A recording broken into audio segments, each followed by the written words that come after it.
Hello friends, आज हम लोग मराठी अक्षर भारती इयत्ता 10वीं का आखिरी स्थूल वाचन व्युत्पत्ति कोश इसका एक्सप्लेनेशन स्टडी करेंगे।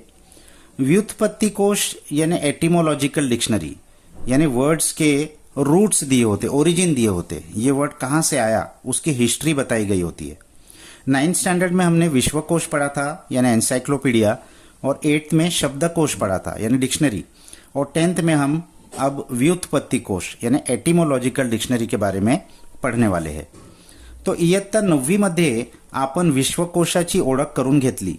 स्टँडर्ड 9th में हमने विश्वकोश यानी एनसाइक्लोपीडिया की ओळख करून घेतली, यानी उसका परिचय, उसका इंट्रोडक्शन किया था। कोणत्याही शब्दाचे वेगवेगळे संदर्भ विश्वकोशातून मिळू शकतात हे आपण अनुभवले। किसी भी वर्ड का अलग अलग संदर्भ यानी रेफरेंस विश्वकोश एनसाइक्लोपीडिया से मिल सकता है, ये हमने एक्सपीरियंस किया था। शब्द तयार कसे होतात किंवा कसे तयार झाले असावेत।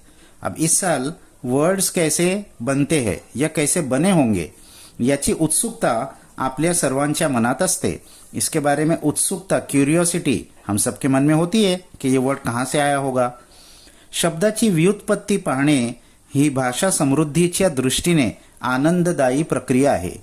तो किसी भी वर्ड का व्युत्पत्ति देखना यानी उसका ओरिजिन देखना, कहाँ से वो वर्ड आया, कैसे बना, ये भाषा समृद्धि के दृष्टि से यानी भाषा में समृद्धि, मास्टरी, लैंग्वेज में मास्टरी हासिल करने के नज़रिए से बहुत आनंददायी प्रक्रिया, बहुत हैप्पी प्रोसेस है।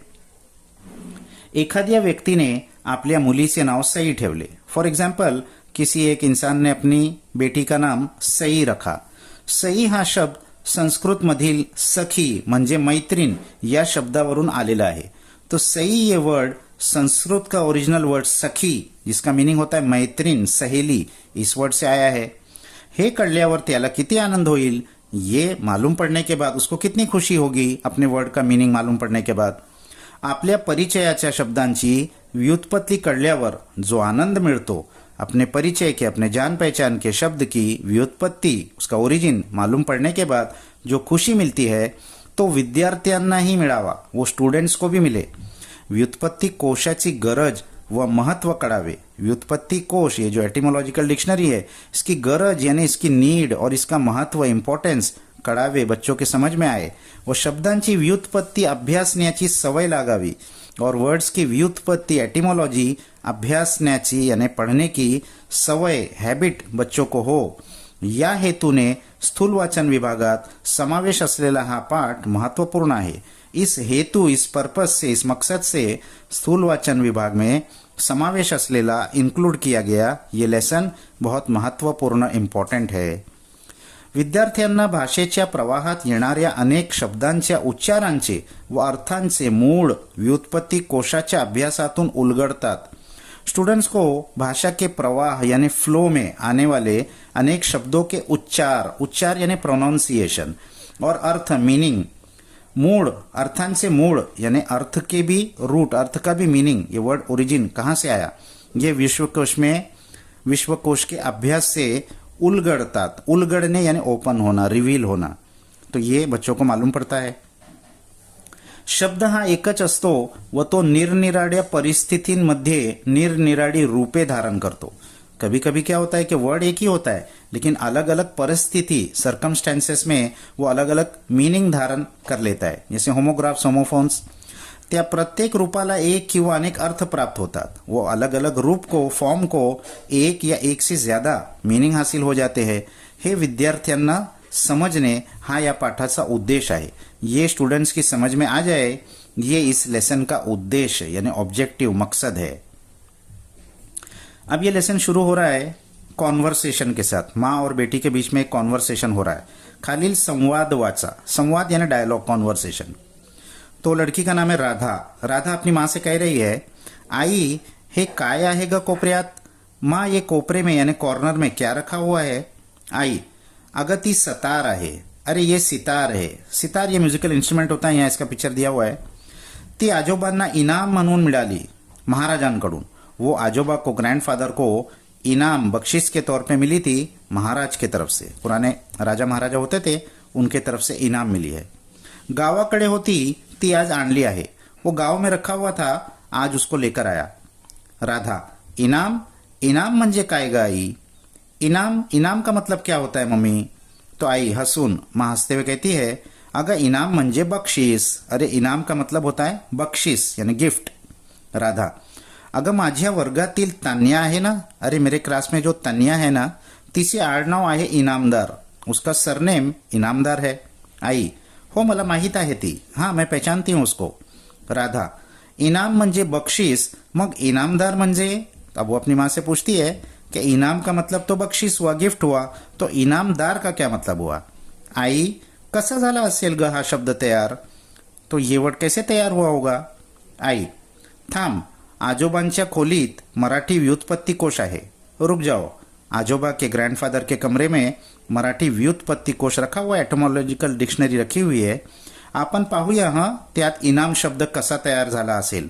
चलो उसमें हम लोग देखते हैं ये इनाम शब्द कैसे बना. त्याची व्युत्पत्ति आपल्याला त्यात सापडेल. तो इस वर्ड की व्युत्पत्ति यानी एटिमोलॉजी, उसका रूट ओरिजिन हमको उसमें मिल जाएगा. तो अब इन्होंने ये ढूंढ के निकाला. देखो इस तरीके से एंट्री होती है एटिमोलॉजिकल डिक्शनरी में. वर्ड लिखा हुआ इनाम, उसके आगे लिखा हुआ है कायमची देणगी, मोफत वतन, बख्शिस, ये उसके मीनिंग है. प्राइज, गिफ्ट, इनाम, ग्रांट. उसके बाद में ब्रैकेट में कुछ लिखा हुआ होता है, अर, इन प्लस आम और वरिष्ठाकडून देणगी. तो अब ये लोग इसको समझेंगे क्या है. तो आई, बघितलंस का राधा, हे इथे अर. देखो राधा, यहाँ ये अर लिखा हुआ है ना, नीचे ब्रॅकेट में सबसे पहले जो अर लिखा हुआ है लिहिला आहे ना, म्हणजे हा अरबी भाषेतला शब्द आहे. तो इससे क्या पता चल रहा है, ये अरबिक लैंग्वेज का वर्ड है. आता अपन दार हा प्रत्यय शोधू. तो इनाम वर्ड के बारे में तो पता चल गया. अब वो जो उसके आगे प्रत्यय लगा हुआ है, सफिक्स लगा हुआ है दार, उसको ढूंढते. तो अब इन्होंने देखो दार ढूंढ के निकाला. तो दार में क्या लिखा हुआ है, स्वामित्व दर्शक फारसी प्रत्यय, अ टर्मिनेशन शोइंग पोजेशन. तो बघ, दार हा फारसी प्रत्यय आहे. अब ये इसने कहा दार, ये फारसी लैंग्वेज यानी पर्शियन लैंग्वेज का एक सफिक्स है. यानी इनाम अरबिक लैंग्वेज का है, दार फारसी लैंग्वेज का है, दोनों मिलके मराठी लैंग्वेज में आ गए. तो इस तरीके से वर्ड्स का रूट हमको मालूम पड़ रहा है, ये वर्ड कहाँ से आया. स्वामित्व दर्शक म्हणजे एखादी गोष्ट एखाद्या जवळ आहे असे दर्शवणारा प्रत्यय. स्वामित्व दर्शक, स्वामित्व यानी ओनरशिप. तो ऐसा बताने वाला वो वर्ड है कि किसी के पास कोई चीज का पोजेशन है. इथे इनामदार म्हणजे ज्याच्या जवळ इनाम आहे तो. यहाँ इनाम, इनामदार का क्या मतलब हुआ, जिसके पास इनाम है वो, असा अर्थ होतो. आणि दार म्हणजे एखादी गोष्ट धारण करणारा असा पण अर्थ घेता येईल. तो ऐसा इसका मतलब होता है. और दार का मतलब क्या हो सकता है, जिसके पास वो चीज है. धारण करनारा यानी पोजेशन में, जिसके पोजेशन में वो चीज है. जैसे एग्जाम्पल, जबाबदार हा शब्द तुला माहित आहे. तो फॉर एग्जाम्पल जवाबदार, ये वर्ड तो तुमको मालूम ही है. जो जवाबदारी धारण करतो किंवा घेतो, इसका मतलब क्या होता है, जो जवाबदारी धारण करता है या लेता है उसको जवाबदार कहते हैं. ज्याच्याकडे जवाबदारी असते तो जवाबदार, जिसके पास जवाबदारी होती है उसको जवाबदार कहते हैं. तसंच इनामदार म्हणजे ज्याच्या जवळ इनाम आहे. ऐसे ही इनामदार का मतलब क्या हुआ, जिसके पास इनाम है, किंवा ज्याने इनाम धारण केलेले आहे या जिसने इनाम को पोजेशन में लिया है. म्हणजे ज्याला इनाम मिळालेले आहे असा माणूस, यानी जिसको वो इनाम मिला है वो इंसान, उसके लिए क्या वर्ड है, इनामदार. तो राधा की समझ में आ गया. अब राधा कहती है, आई ही माहिती किती छान आहे. माँ, ये इन्फॉर्मेशन तो कितनी अच्छी है. आता मी नेहमी ऐसे शब्द शोधत जाईन. अब मैं हमेशा ऐसे वर्ड्स ढूंढते रहूंगी. अब उसको प्रोसेस समझ में आ गया डिक्शनरी यूज करने का. तो वो कहती है कि मैं भी अभी नए नए वर्ड्स इसमें ढूंढती रहूंगी. यही मकसद था इस लेसन में, इस लेसन को आपके सिलेबस में रखने का, आपको इंटरेस्ट पैदा हो वर्ड्स के ओरिजिन फाइंड करने में. अब आ जाइए मेन टॉपिक पर. व्युत्पत्ती म्हणजे शब्दाच्या अर्थाचे किंवा शब्दाच्या मूळाचे ज्ञान. व्युत्पत्ति का डेफिनेशन क्या हो गया, शब्द के अर्थ का यानी किसी वर्ड के मीनिंग का, या शब्दाच्या मूळाचे या उसके मूळ, मूळ यानी उसका रूट, हिस्ट्री, ओरिजिन का ज्ञान. एखाद्या शब्दाच्या मूळाविषयी माहिती देणे म्हणजे व्युत्पत्ति सांगणे. किसी वर्ड के रूट के बारे में, ओरिजिन के बारे में इंफॉर्मेशन देना मतलब उसकी व्युत्पत्ति बताना. अशा अनेक शब्दांच्या व्युत्पत्तींचा संग्रह म्हणजे व्युत्पत्ति कोश. ऐसे बहुत सारे वर्ड्स के व्युत्पत्ति का संग्रह, कलेक्शन जिस किताब में किया जाता है उसको व्युत्पत्ती कोश एटिमोलॉजिकल डिक्शनरी कहा जाता है। भाषेत अनेक कारणांनी बदल होत जातात। भाषा में बहुत सारे रीजन की वजह से चेंज होते रहते हैं। व्युत्पत्ती कोशास या बदलाचे मूळ आपल्याला शोधता येते। व्युत्पत्ति कोश में इन चेंजेस के रूट्स भी हमको ढूंढने मिलते हैं, यानी वर्ड पहले कुछ था और कुछ टाइम के बाद उस वर्ड का मीनिंग चेंज हो गया या वर्ड चेंज हो गया, उसकी पूरी हिस्ट्री भी हमको मालूम पड़ती है, कैसा ओरिजिनल वर्ड था और फिर उसमें बाद में क्या क्या चेंजेस हुआ। उदाहरण, भाषेमध्ये इतिहासाच्या दृष्टीने जे फरक होतात ते भिन्न भिन्न काळांतील भाषा बोलणाऱ्यांच्या शब्दांच्या उच्चारांचे व समाजामध्ये वापरात असलेल्या शब्दांच्या होणाऱ्या अर्थोचित बदलांचे परिणाम आहेत। फॉर एग्जाम्पल, भाषा में जो इतिहास की दृष्टि से हिस्टोरिकल रीजन्स की वजह से जो फर्क होते हैं वो अलग अलग जमाने में उस भाषा बोलने वालों के शब्द के उच्चार यानी प्रोनाउंसिएशन, लफ्ज का प्रोनाउंसिएशन भी चेंज हो जाता है। वो समाजामध्ये वापरात असलेल्या शब्दांच्या होणाऱ्या अर्थोचित बदलांचे परिणाम आहे।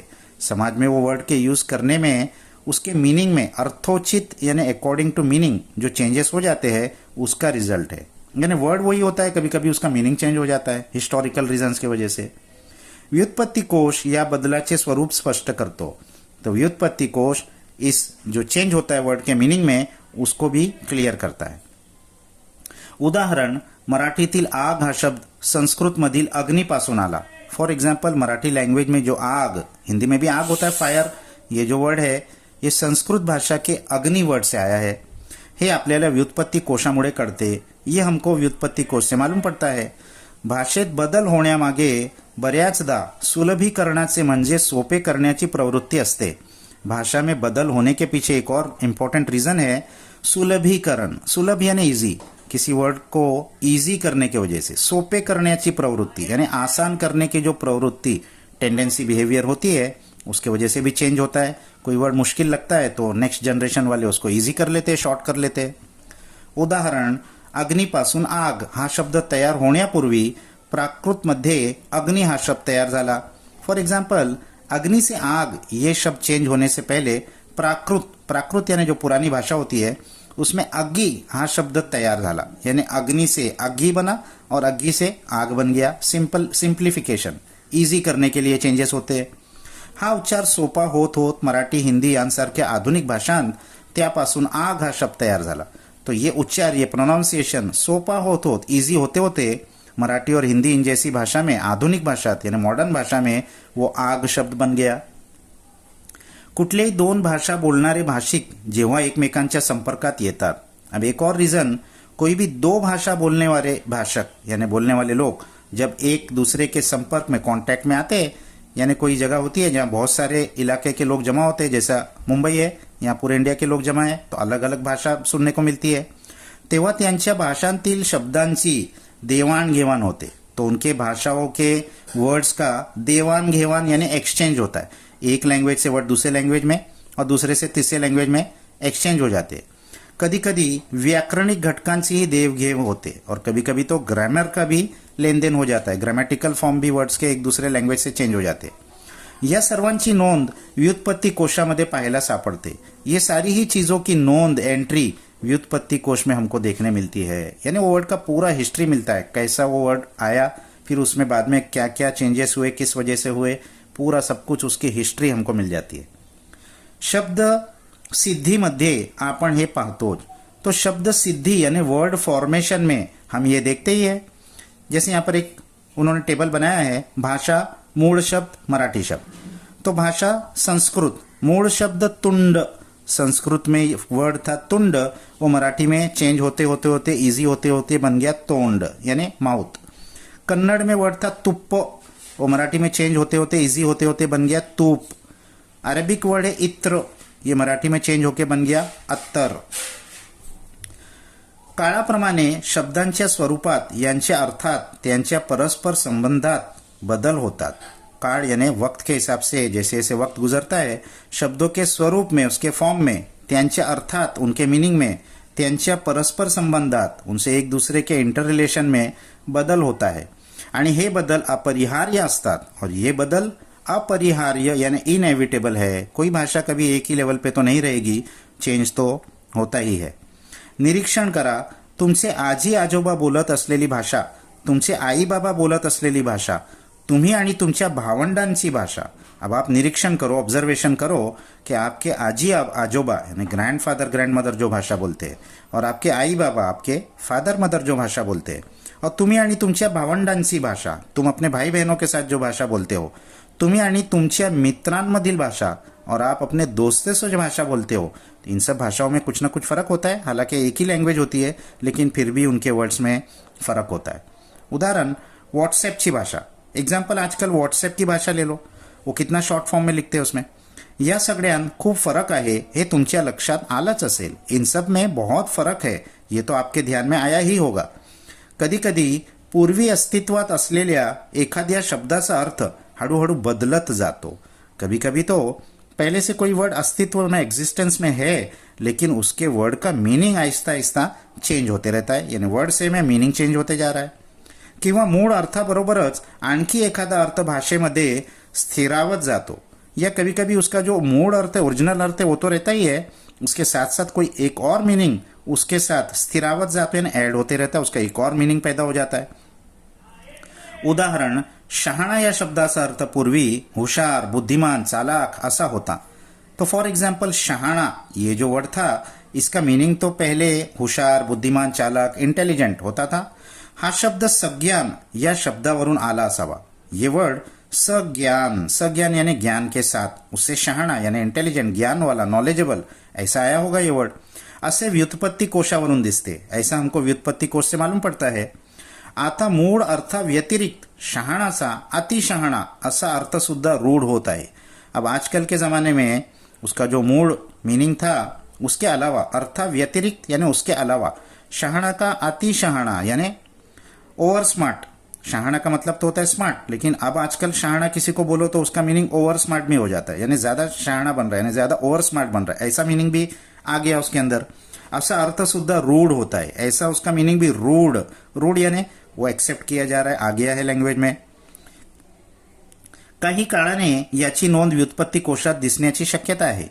अब कुछ जमाने के बाद, कुछ वक्त के बाद व्युत्पत्ति कोश में इसकी एंट्री भी आ जाएगी कि ये वर्ड का अब एक और मीनिंग ओवर स्मार्ट शहाणा के साथ ऐड हो गया है, ऐसा हमको देखने मिल जाएगा। अब कुछ बॉक्स दिया है इन्होंने, एकाच अर्थाचे शब्द निरनिराळ्या संदर्भात निरनिराळी रूपे धारण करतात। एक ही मीनिंग के वर्ड अलग अलग संदर्भ रेफरेंस में अलग अलग रूप धारण कर लेते हैं। जैसे एग्जाम्पल, शब्द अनेक अर्थ एक, बहुत सारे शब्द, इनका सबका मीनिंग एक ही है। जैसे वात, पवन, मरुत, समीर, अनिल, सबका मीनिंग क्या है? वारा, हवा के लिए ये सारे ही वर्ड यूज होते हैं। वेगवेगळ्या संदर्भात वापर, लेकिन जब इसको किसी कॉन्टेक्स्ट में यूज करते हैं तो क्या होता है? देखो, पवन चक्की, अब पवन वर्ड जो था वो चक्की के साथ मिलता है, लेकिन वो जो बाकी वर्ड है वो नहीं मिलते। जैसे वात चक्की नहीं बोलते हम, अनिल चक्की नहीं बोलते, सिर्फ पवन वर्ड ही चक्की के साथ यूज होता है। फिर दूसरा दिया है वात चक्र, वात जो वर्ड है उसके साथ चक्र वर्ड यूज होता है। समीर चक्र, दूसरे वर्ड के साथ वो चक्र यूज नहीं होता। तो ये एक टेबल इन्होंने दिया है वर्ड्स के बारे में। तसेच समान दिसणाऱ्या शब्दाचे अर्थ वेगवेगळे असतात। ऐसे ही दूसरा एग्जाम्पल, वर्ड एक है उसके मीनिंग अलग। जैसे एक एग्जाम्पल उन्होंने लिया है पाठ, तो पाठ वर्ड का पहला एग्जाम्पल उन्होंने दिया, माझी पाठ दुखते आहे, मेरी पीठ दुख रही है। यहाँ पाठ का अर्थ क्या है? पीठ, यानी पाठ शरीराचा अवयव यानी बॉडी का एक पार्ट, बैक। और दूसरा है हाँ पाठ सोपा है, ये लेसन बहुत इजी है। यहाँ पाठ का मीनिंग लेसन है, तो पाठ पुस्तकातील धडा, बुक में का, टेक्स्ट बुक में का एक लेसन। तो इस तरह वर्ड्स के मीनिंग अलग अलग होते हैं। अब इन्होंने आगे दिया है व्युत्पत्ति कोश कसा पाहावा, व्युत्पत्ति कोश को कैसे देखना चाहिए, तरीका क्या है, टेक्निक क्या है उसको यूज करने की। आपल्याला एखाद्या शब्दाबद्दल कुतूहल निर्माण झाले, हमको किसी एक वर्ड के बारे में कुतूहल, क्यूरियोसिटी पैदा हो गई कि ये वर्ड कहाँ से आया होगा, तर आपण व्युत्पत्ति कोश पाहतो। तो हम व्युत्पत्ति कोश देखते हैं। उदाहरण, दिवाळी हा शब्द कुठून आला असेल। फॉर एग्जाम्पल, दिवाली ये वर्ड कहाँ से आया होगा? तो देखो अब यहाँ इन्होंने वो दिवाली वर्ड का व्युत्पत्ति कोश का बॉक्स दिया है। तो दिवाली के आगे लिखा हुआ है स्त्री, और फिर लिखा हुआ है दिव्यांची रांग एक सण, ये उसका मीनिंग दिया है, a row of light, a Hindu festival with nocturnal illuminations. और उसके बाद कुछ शॉर्ट फॉर्म्स दिए हैं, स, सन और प्रा और बन और ओ, और ये क्या है? ये लैंग्वेजेस के शॉर्ट फॉर्म है, और उस लैंग्वेज में उस वर्ड को क्या बोलते। तो हम लोग यहाँ नीचे रीड करते हैं, इसको एक्सप्लेन किया हुआ है. तो दिवाळी हा शब्द आपण पाहिला. दिवाळी ये वर्ड हमने देखा. मूळ संस्कृत शब्द दीपावली पासून तो आला है. तो ओरिजिनल जो संस्कृत में शब्द है दीपावली, उससे ये वर्ड आया है. संस्कृत शब्द दीपावलीचा ली ह्रस्व असला तरी मराठीत तो दीर्घ लिहितात. संस्कृत का जो ओरिजिनल शब्द है उसमें दिवाली का जो ल है वो ह्रस्व है, यानी पहली वेलांटी है. लेकिन मराठी में जब लिखते हैं तो वो दूसरी वेलांटी लिखती है. ये पहला चेंज हो गया. या शब्दांतील दी व ली दोन्ही दीर्घ आहेत. दिवाली के अंदर दी और ली दोनों दीर्घ है, दूसरी वेलांटी में है. लेकिन दिवाळी हा शब्द मराठी है, लेकिन मराठी में उसको कैसा लिखते हैं, द में पहली वेलांटी और ल में दूसरी वेलांटी, इस तरीके से लिखा जाता है. त्यात दी हा ह्रस्व येते, उसमें द पहली वेलांटी आती है. हे लक्षात घेणे आवश्यक है. ये हमको ध्यान में रखना चाहिए कि ओरिजिनल संस्कृत में द जो है वो दूसरी वेलांटी था, लेकिन मराठी के अंदर द पहली वेलांटी हो गया. ये चेंज हो गया. विश्वकोशातील या शब्दाची नोंद पाहिल्यावर कंसातील मजकूर पाहताना, विश्वकोश में इस शब्द की नोंद एंट्री देखने पर कंसातील यानी ब्रॅकेट में जो लिखा हुआ है मजकूर यानी जो मैटर लिखा हुआ है वो देखते हुए हे नक्की काय आहे असे तुम्हाला वाटले असेल. ये इन रियलिटी क्या है ऐसा आपको आया होगा दिमाग में, ये सब क्या लिखा हुआ है सन प्रा ब, तो इसका मीनिंग क्या है. पण ही शब्दांची लघुरूपे आहेत. तो ये वर्ड्स के शॉर्ट फॉर्म है. हे कळल्यावर आणि त्यांची मूळ रूपे समजल्यावर तुम्हाला ते सोपे वाटेल. हाँ, जब आपको ये समझ में आ गया कि ये सब तो लैंग्वेजेस के शॉर्ट फॉर्म्स है तो फिर आपको ये इजी लगेगा. आणि आपलाच शब्द थोडेसे रूप बदलून इतर भाषांच्या अंगणातही बागडतो आहे हे कळल्यावर मजाही वाटेल. और आपके लैंग्वेज का वर्ड थोड़ा सा अपने रूप को बदलकर दूसरे ही लैंग्वेज के आंगन में बागड़तो यानी घूम रहा है, यानी वहां भी यूज हो रहा है, ये मालूम पड़ने पर आपको मजा भी आएगी. जैसा व्युत्पत्ति कोशात अन्य भाषांत तो शब्द कसा आला है. व्युत्पत्ति कोश में दूसरे लैंग्वेजेस में वो वर्ड कैसा आया है हे ही दाखवलेले असते, ये भी बताया होता है. वरच्या उदाहरणात शब्दांची लघुरूपे आलेली आहेत ती जाणून घेणे आवश्यक आहे. ऊपर के एग्जाम्पल में जो वर्ड्स के शॉर्ट फॉर्म्स आए हैं उनको समझना आवश्यक जरूरी है. शब्दात सुरुवातीला शब्दाची जात लिहिलेली असते. शब्द में सबसे पहले शब्दांची जात वो लिखी होती है, यानी नाउन है, प्रोनाउन है, स्त्रीलिंग है, पुल्लिंग है, वो लिखा होता है. तो नामाच्या बाबतीत मात्र पुल्लिंगी, स्त्रीलिंगी, नपुसकलिंगी असे लिहिले असतात. अब नाम में वो क्या लिखा होता है, अगर पु लिखा हुआ है शॉर्ट फॉर्म तो पुल्लिंग है, स्त्री लिखा हुआ है तो स्त्रीलिंग है, और न और नपु लिखा है तो नपुसकलिंग है. वो वर्ड का लिंग भी पता चल जाता है. तो दिवाळी हा स्त्रीलिंग शब्द असल्याने स्त्री हे लघुरूप पाहायला मिळते. तो दिवाली क्योंकि स्त्रीलिंग शब्द है इसलिए उस एंट्री में दिवाली के आगे सबसे पहले स्त्री लिखा हुआ है शॉर्ट फॉर्म. त्यानंतर वेगवेगळ्या भाषांसाठी लघुरूपे वापरलेली दिसतात. उसके बाद अलग अलग भाषा के लिए लघुरूप शॉर्ट फॉर्म यूज किया हुआ हमको दिखता है. सन जो लिखा हुआ है दीपावली वो संस्कृत भाषा के लिए लिखा हुआ है. प्रा जो लिखा हुआ है दिवाली, दीवावली, वो प्राकृत यानी एंशियंट डायलेक्ट, पहले पुराने जमाने में कैसा बोला जाता था, यानी वो पहले बार जब चेंज हुआ तो क्या हुआ. फिर उसके बाद बन लिखा हुआ है वो बंगाली के लिए, ओ लिखा है वो ओडिया के लिए, हिन लिखा है हिंदी के लिए, पन लिखा है पंजाबी के लिए, सिन लिखा है सिंधी के लिए, गु लिखा है गुजराती के लिए. या व्यतिरिक्त कोशावर कधी एखाद्या शब्द मागचा इतिहास सांगतात. इसके अलावा कोश में कभी कभी उस शब्द के पीछे का इतिहास, हिस्ट्री भी बताया जाता है.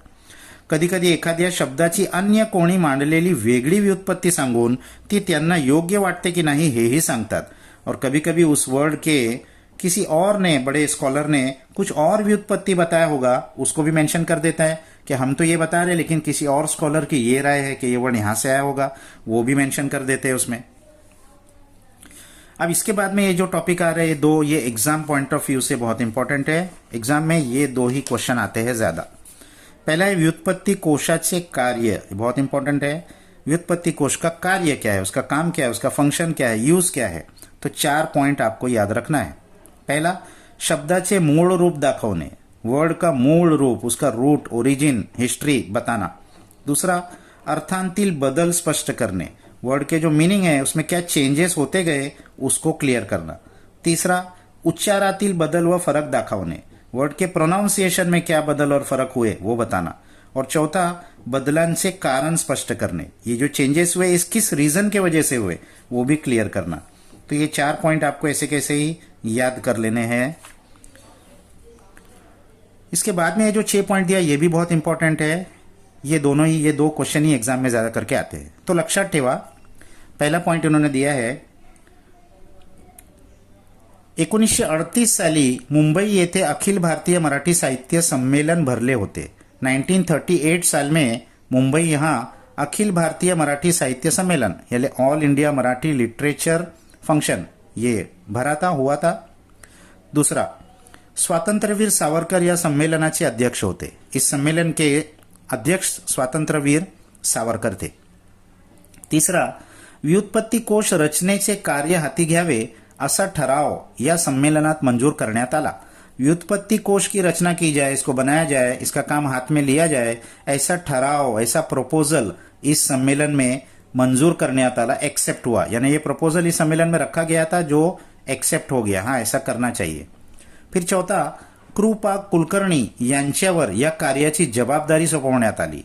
अब कृपा कुलकर्णी बहुत बड़े स्कॉलर थे मराठी के, उनके ऊपर ये काम को करने की जवाबदारी, रिस्पॉन्सिबिलिटी सौंपी गई।